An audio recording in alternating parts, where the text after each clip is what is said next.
How's everybody doing today? Good. Well, I think there's some things that are very important when you're playing a tough team in a tough place to play on the road. Maybe the best team we played to date so far. They got a great rushing attack, very opportunistic defense that plays very physical and aggressive up front.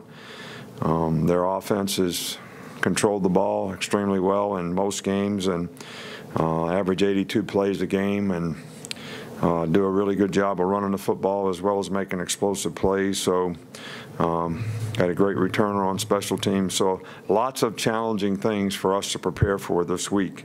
I think turnovers, tackling, discipline execution, focus play in and play out, finish is really important. And you got to practice that way every day to be able to play that way when the game comes. And we've had a pretty good work week so far.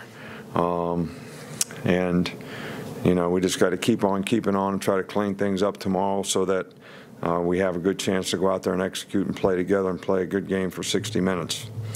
Nothing really new on the injuries. You know, Diggs and Deshaun Hand are still, Deshaun Hand's out, Diggs probably for sure out, can't really practice yet, so those guys probably won't be playing in the game.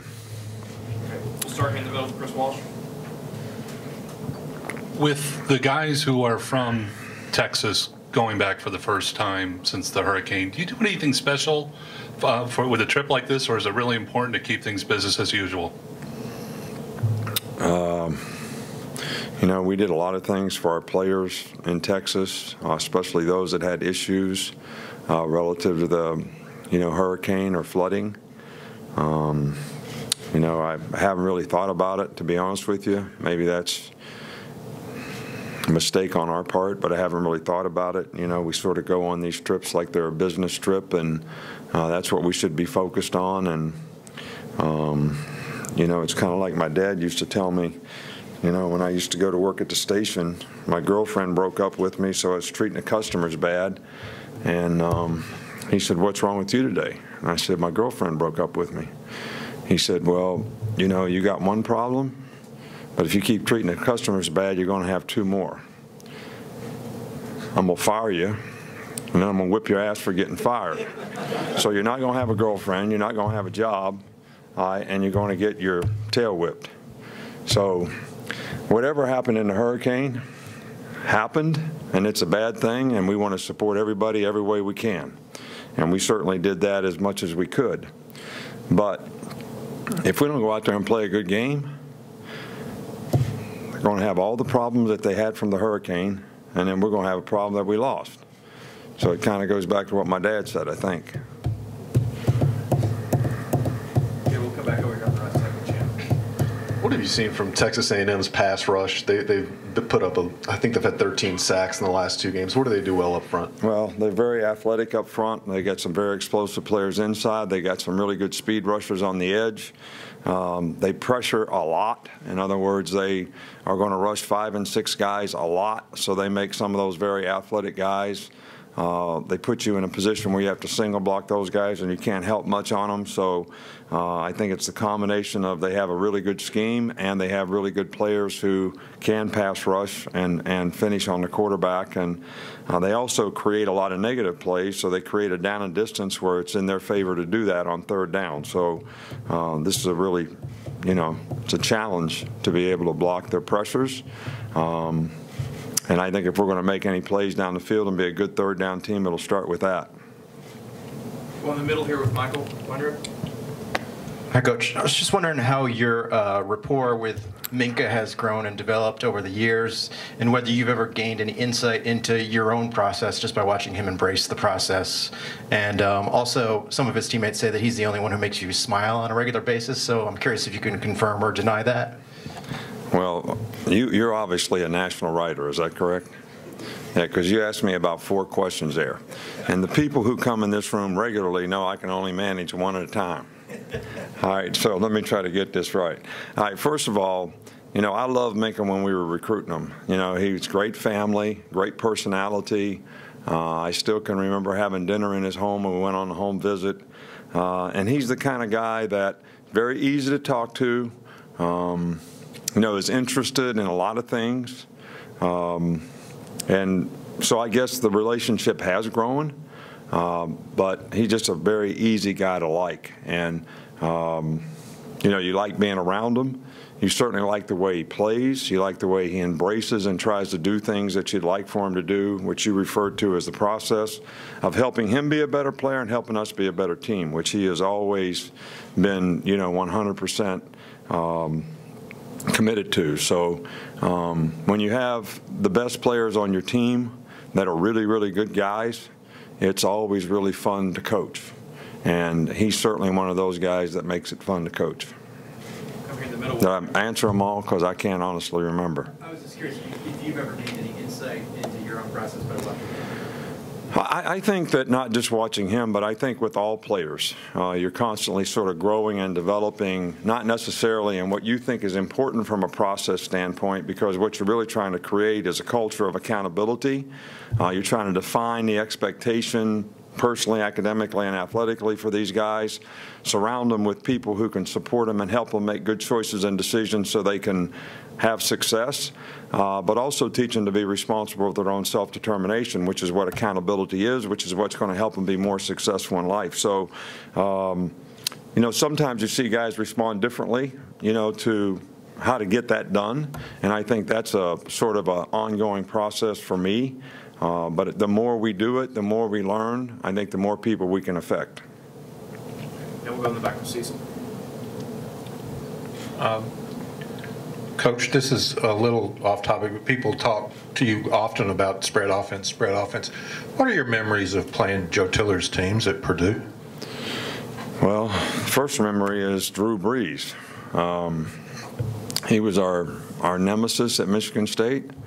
Joe Tiller was ahead of his time when most people in those days played more regular type offense, so it was not normal to have to play nickel and dime defenses and be spread out and empty and all over the field. And he did a great job of coaching it, and they did a great job of executing it. And now it's a lot more common to see that style of offense. So I think players, coaches, everybody are more adept at trying to defend it. But we had a very, very difficult time. I mean, we were ahead 21-10, and with 2 minutes to go to the game, lining up to kick a 27-yard field goal, and they blocked it and ran it for a touchdown, got the onside kick, went 2 minutes, scored.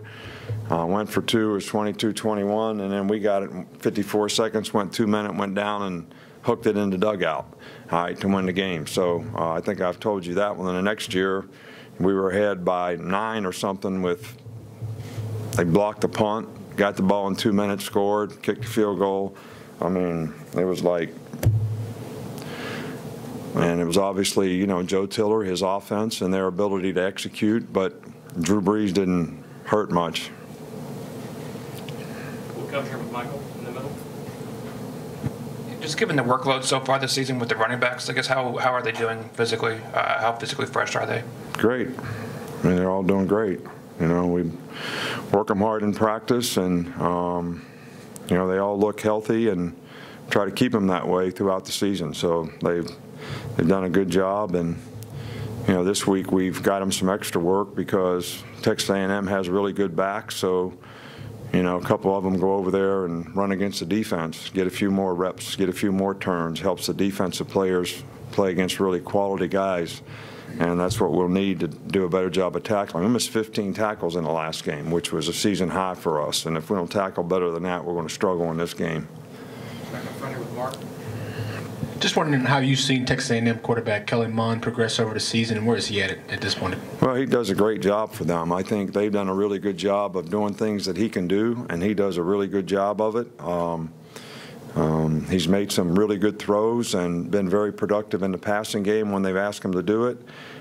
They do a lot of quarterback runs, and he has done a good job of making, I think he's gained 254 yards rushing so far this season.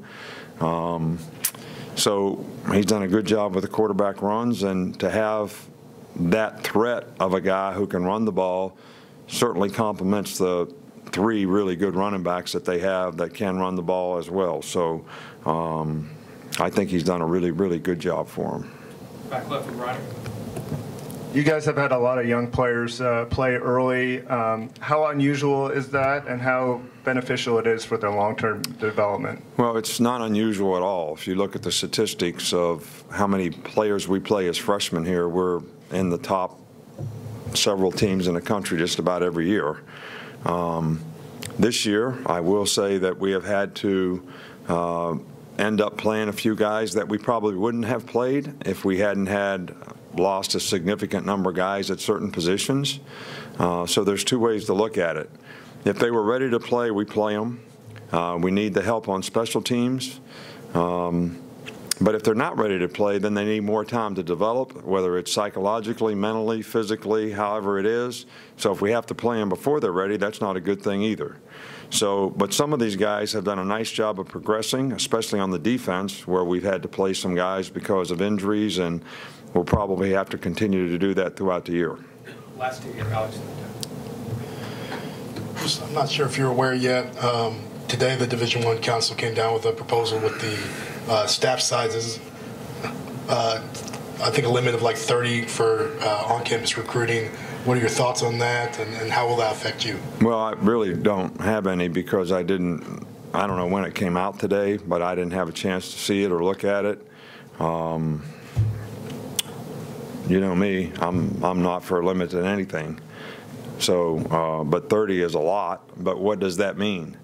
Does that mean some professor in the business school or the dean of the engineering school that talks to somebody for academic reasons? Is that one of those 30 people? I mean, that's not fair to the student athlete. So is it just people that work in our department? I really have no idea. Until I know the details, I really couldn't comment. We'll wrap up here with Tony. Kind of to go back to that freshman question, are you surprised with how well you've been able to finish games with so many young players in the game and still being able to kind of keep your foot on the pedal? Well, I said this in my press conference after the game. It's one thing to go in a game when it doesn't matter and the other team's wore out, tired after 70-some plays. It's another thing to have to go in there and play winning football when the score is 0-0 and you're playing against their best player who is not yet tired, worn out, or whatever. So I am happy with the progress that some of these young players are making. They need to focus on what they need to do to continue to improve, because in most cases they have plenty to improve on, and we're certainly working to help them try to do that so that they can get better. And every player should know that's the intention of every coach, is to try to help them get better and improve as a player. Thanks, Coach. Thank you.